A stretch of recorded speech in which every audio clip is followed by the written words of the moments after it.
A buyer can smell neediness in 5 seconds, sometimes faster, and most cold emails fail before the second line. Not because the offer is bad, but because the message asks for trust before it earns even a little curiosity or practical interest. You are not only writing for relevance, you are writing for emotional tone as well. If your email sounds like you need the reply more than they need the outcome, the buyer feels pressure, and pressure gets archived fast, usually in under 10 seconds. So the question is not how to sound more enthusiastic. The question is how to sound commercially useful without sounding emotionally hungry. That difference is where most good outbound either wins attention, earns a reply, or quietly dies in the inbox. If your cold email sounds desperate, you lose more than one reply. You damage your credibility, lower future open-mindedness, and train prospects to expect fluff from your name. Every weak message makes the next one harder, especially by touch 3 or 4. A prospect does not read your email like a novel. They scan for risk, effort, and relevance.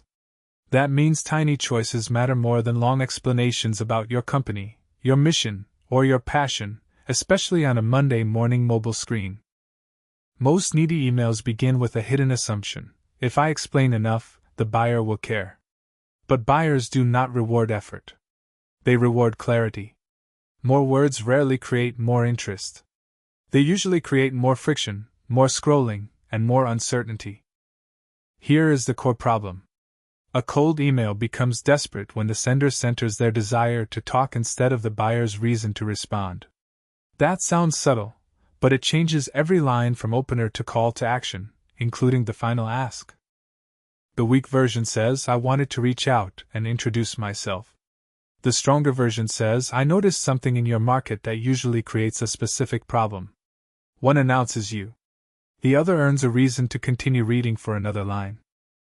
The best cold emails feel like they come from someone observant, not someone chasing. They start with context, not claims. A market shift, hiring pattern, product signal, or workflow bottleneck gives your outreach a legitimate reason to exist, rather than interrupt randomly. Now open loop number 1. What exactly makes an email sound strained? Often it is not the offer. It is the pressure words. Phrases like just checking in, circling back, hoping to connect, or following up on my last note too soon. Those phrases do one dangerous thing. They make your previous message the prospect's responsibility. That is why they create resistance even when your tone seems polite, professional, and technically well-intentioned. Buyers do not reject pressure only when it is aggressive. They reject it when it is overly deferential too. If your language sounds like you are asking for permission to exist, confidence disappears from the message, and credibility usually drops with it. A good cold email does not ask to be considered. It presents a credible reason to reply. That is the entire game, especially in crowded B2B inboxes. Let us resolve the first pattern. Many emails sound needy because the personalization is fake. Loved your recent post. Impressed by your growth. Congrats on the funding. Generic compliments do not feel warm. They feel transactional, copied, and sent to 50 others. Real personalization does not flatter. It localizes the problem. You mention a hiring push into enterprise, a pricing page change, or a new region launch because each signal suggests a pressure point your offer can address, not just admire from a distance. The second reason cold emails feel desperate is oversized promise language. We help companies unlock growth, drive efficiency, and transform pipeline performance. That sounds impressive until you realize it could describe 100 vendors and 0 actual situations, industries, or workflows. Specific language feels calmer because it is testable. Instead of claiming revenue growth, say teams often lose inbound demo requests when routing rules break between forms, calendars, and ownership logic. A buyer can picture that.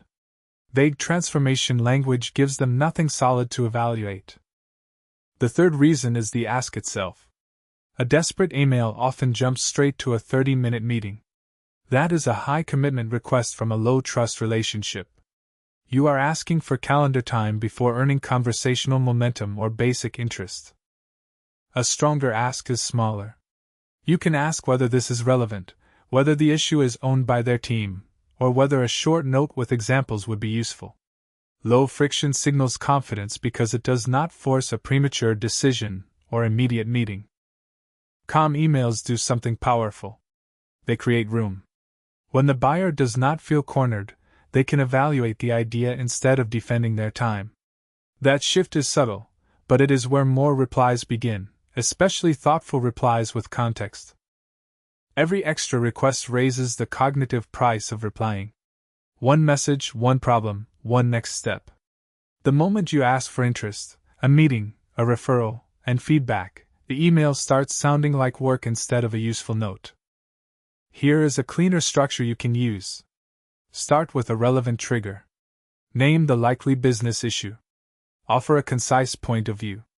End with a small next step. 4 moves. No biography. No inflated promise. No emotional chase, and no unnecessary adjectives. The trigger is your proof that this email did not come from a random list scrape. It can be a funding event, a leadership hire, a process change, or a market shift. The point is not novelty. The point is legitimate timing and relevance. Then name the issue carefully. Not every expansion creates chaos, but many create handoff problems, reporting gaps, or slower response times. Good messaging lives in probable reality, not exaggerated certainty, which is why buyers trust it more. Your point of view is the part most reps skip. It is your concise explanation of what tends to go wrong and why.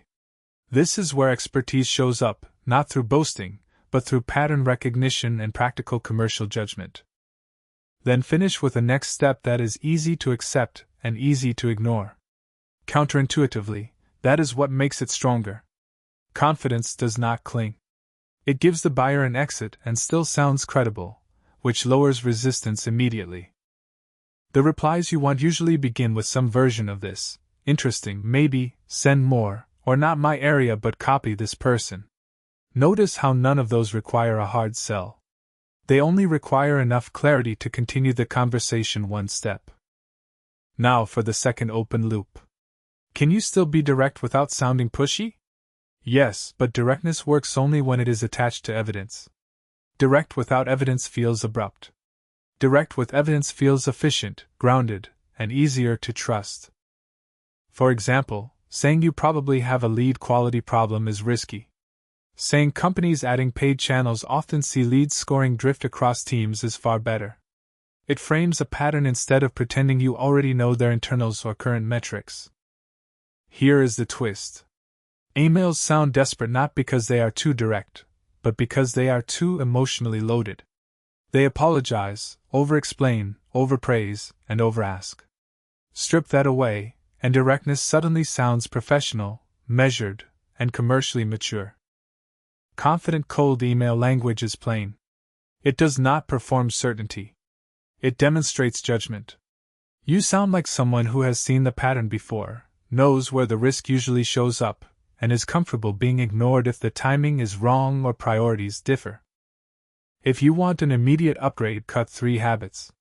First, remove generic compliments. Second, remove company boilerplate. Third, remove meeting asks in the first touch. Those 3 edits alone make your email feel lighter, faster to scan, and more credible. First takeaway. Your job is not to win the meeting in the first email. Your job is to earn the next inch of attention. That mindset keeps the message from sounding like a disguised plea for time or validation. Second takeaway. Specificity makes you sound senior. Not louder, not smarter, just more grounded. A precise operational issue beats a grand strategic promise almost every time because buyers can test it against reality, systems, and recent experience. Third takeaway. A smaller ask often sounds stronger because it communicates patience. You are not trying to force momentum. You are testing fit. And buyers trust that posture far more than a rush toward the calendar, especially from a stranger. Weak version. I would love to connect and share how we help teams accelerate growth. Stronger version. Saw the expansion into enterprise. Teams at that stage often hit routing and follow-up gaps.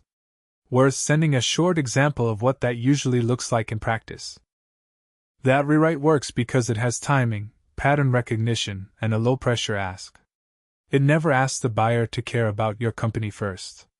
It asks them to evaluate a relevant possibility with almost no effort, risk, or social obligation.